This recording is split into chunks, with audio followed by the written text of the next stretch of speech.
Kahit natakitan na eh. Sige na, Pangalawa yun eh. sige na, sir. Akin na yung ano mo ng ano yung lisensya?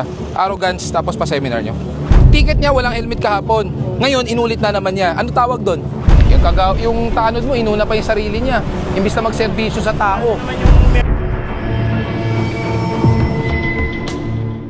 Hi everyone! May mga ilang taga-barangay na sila itong dapat nangunguna sa pagpapatupad ng batas ay sila pa itong nagpapakita ng maling gawain tulad ng hindi pagsusuot ng helmet. At kapag kinumpronta mo po sila at pinagsabihan kung ano ang tama ay sila pa itong may ganang magalit.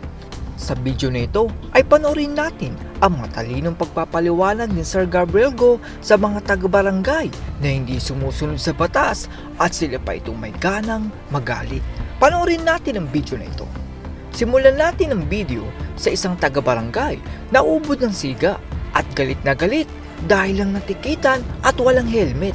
Sana nga kung magpapaalis ka, mag-helmet ka. Kung ayaw mo, Pit naman dito lang sa Kasi bakuran siya ko. po ang nautosan na magbabantay dito eh. Ako nang nagbabantay rito eh. anong ginagamit mo habang nagbabantay ng rumoronda, motor? Motor lang. So wala kang helmet nga talaga. Asan ba yung helmet mo? Wala ko lipit. Ay, hindi ka talaga nag-helmet. Wala, yun na eh. Pag naman, ano naman yun eh. So kahit kailan hindi ka nag-helmet? Ano sabi mo? Dito lang siya, sir. Dito lang siya nag-ano. Alam nyo kayo, tinuturuan kayo ng tama. Minamasama nyo. Ako naman ang tama eh. Kaya ka, nasa bakuran lang ko eh. Bakuran. Kailangan pa mag-ilip pa ako dito. Hindi naman ako lumabas. Ang publikong kalsada. Kahit natakitan na eh. Sige na, Pangalawa yun eh. sige na, sir. Akin na yung ano mo ng ano yung lisensya? Arrogance tapos pa seminar nyo. Kopis kayo nyo. Ikaw ba ang chairman? Nagawa din kasama dito. Kasamaan mo? Ba't ganun yan? Ba't ganun tayo umasta? Kasi natikit ang tiyan, sir. Ticket niya walang helmet kahapon. Ngayon inulit na naman niya. Ano tawag doon? Hindi kasi, sir, nakikiusap kami. Kasi sila pong naputusan ni Sir Man na lahat ng pumaparada dito. Nasaan si chairman? Tok-tok. Inutos po ba ni chairman na pwede siyang hindi mag-helmet? Kasi mayroon pa kaming dalang mic eh. May mic pa kami. Ang tanong, sinabi ni chairman Romonda ng walang helmet? Oo, ay wala pong sinabi. Pero sila pong nagsasabi ng mga tok-tok na pumaparada. So ngayon, pag para alisin sila. okay, karawin natin, sa inyo nang galing. Pag nagtatrabaho sa barangay, inutusan ni chairman, pag may paglabag, kailangan bigyan ng konsiderasyon. Ganun ba? Hindi kasi, sir, ganito yan, sir. Dito naman sila nagro-ronda eh. Hindi naman sila lumalayo eh. Ano po tong kalsada? Pribado, publiko? Publiko. Pag public, meron tayong sinusunod na batas. Oo. Kahapon, nandito po kami.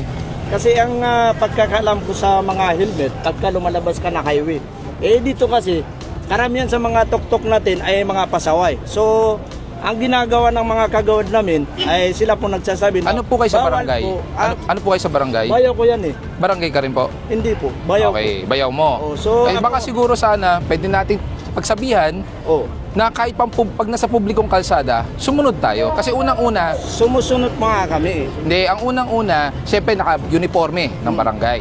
Alam Kaya natin. sinusot niya yung damit niya para mapansin siya na hindi siya sibilyan. Para makita siya na siya po kasama sa inyong nanunungkulan dito sa ano. Kasi siya pong nagsabi na bawal po sumarada dyan. Kasi karamihan dito mga pasaway. Ito pang isang taga-barangay ay pilit iniiba ang usapan para magmukha silang tama. Ibig sabihin nga, pag Nag-assist ako kanina eh. kaya nga, ibig Napasaway kasi sabihin, dito eh. kaya nga ibig sabihin, Kaya nakikiusap kami ng maayos sa mga sidecar o mga motorista na bawal po kayo pumarada dyan. Kasi may dala pa kaming mic eh. iba po ang usapan ng tumutulong kayo sa may nilalabag. Ang nilabag yung helmet. Kasi ang inutos ni Sherman dito lang sa barangay namin. Kasi bawat dito, ibang barangay doon, ibang barangay doon. Ang tinututukan namin kung ano ang nasasakupan namin dito eh. So, ang gusto niya mangyari, wag nang tikitan. Yan ba gusto niya mangyari? Hindi kasi na... Hindi. Ayun nga, ang pakiusap niya, wag siyang tikitan. nasa sayo niyo yan eh. Kasi sinabi mo na... Tikitan niyo. Kasi may ticket na kahapon, tapos ngayon, hindi ba Alam mo iba kami, tikitan niyo? kami sumusunod kami sa inyo eh. Kayong nagsabi na ibawat ang mga parada. Oh, exactly, bawal talaga pumarada. Magkaiba po yun. Hindi natin problema yun, yung parada. Okay na po sir. Hindi yun ang problema natin, yung parada. Kami sumusunod kami sa inyo eh. Opo. Pero hindi nila ako mag-assist dito ngayon. Huwag ka magbasis. Kahit anong mangyari po. Kunin niyo yung... Kami na sumunod sa inyo. Ang masasabi ko po sa inyong mga taga-barangay ay dapat po bilang namumuno sa pagsasaayos ng inyong lugar ay dapat kayo ang una nagpapakita ng tama. Kung ang mga tao sa inyong lugar ay nakikita na kayong mga taga-barangay ay hindi nag-helmet, ay paniguradong iisipin din ng mga tao na pwede palang hindi na rin sila mag-helmet. Bilang isang taga-barangay na nagpapatupad ng batas ay kayo dapat ang unang sumusunod. Hindi yung kapag nabisto kayo ay kayo pa itong magagalit na parang kayo pa itong tama. Sa video naman na ito ay may chairman naman ng barangay na emergency daw ang ambulansya. Pero ilang minuto na ang nakakalipas at mukhang wala namang emergency. Wala kasi mag-ati sir, pangako naman sa tao sir. Alam mo, Pasensya ka na, Anthony, sir, hindi ko naman sir. Hindi pare, ilang beses na tayo paulit-ulit. Aminin mo man o hindi, kumpiyansa kayo dahil hindi nagtotowing dito. Sir, ngayon lang naman yan. Yung napaparada Kung sir. totoong may emergency, every minute counts. Yes, 10 minutes already have passed. Wala ni isang driver o kagawad nyo lumabas.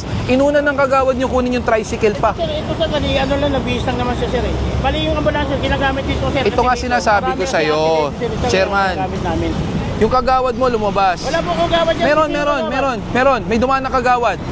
Ha? Una niyang kinuha yung tricycle. Wala po, tanod po yun sir, tanod. Oh, tanod whatsoever. Barangay pa rin yun, di ba? Sir, opo. Kung may emergency, bakit hindi niya sinabihan? Ang ginawa niya, inuna niyang kinuha yung tricycle niyang walang plaka.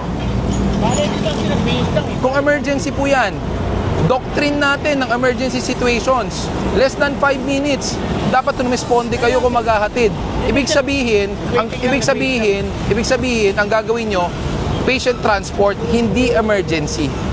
Iba po ang patient transport sa emergency. Ang emergency, you will need an ambulance and necessary equipments. Pag patient transport, pwede pong ihatid yan kahit ibang sasakyan ng barangay. Nantay lang po yung pamilya, sir. Nantay waiting. Oh, so it's not emergency. Emergency, sir. Ate niya sa... Eh, ba't naghihintay tayo? Sir, yung... Bali ito, sir. Didiretso na ito ng gate sir, sa Parola. Kukuhain na ito dati sa Pangasinan. Nag-pisang talaga siya, sir. Eh, ba't wala lumabas ni isang tao? Pasensya ka na, sir. Pasensya na po kayo. Gawa mo na ng paraan, Chairman. May ibang resources ka naman. Yung tanod mo, inuna pa yung sarili niya. Imbis na magserbisyo sa tao. Naman yung emergency natin. Pag sinabi ng kagawad, sir, may emergency. Ang ginawa ni Tanod, inuna yung sa kanya.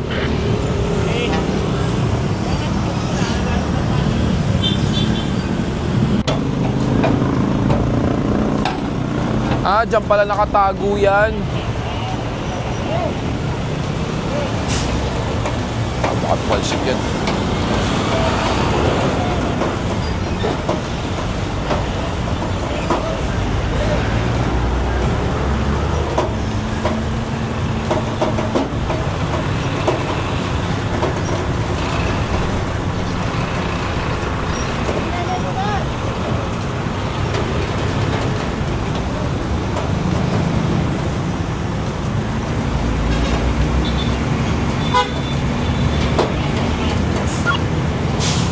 Hindi, pwede nyo pa-series kay Mac White.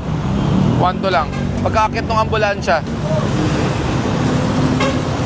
At yan po ang mainit na kinakaharap ni Sir Gabriel Go sa kanyang trabaho upang turuan ng mismong taga-barangay na dapat sila ang unang sumusunod sa batas.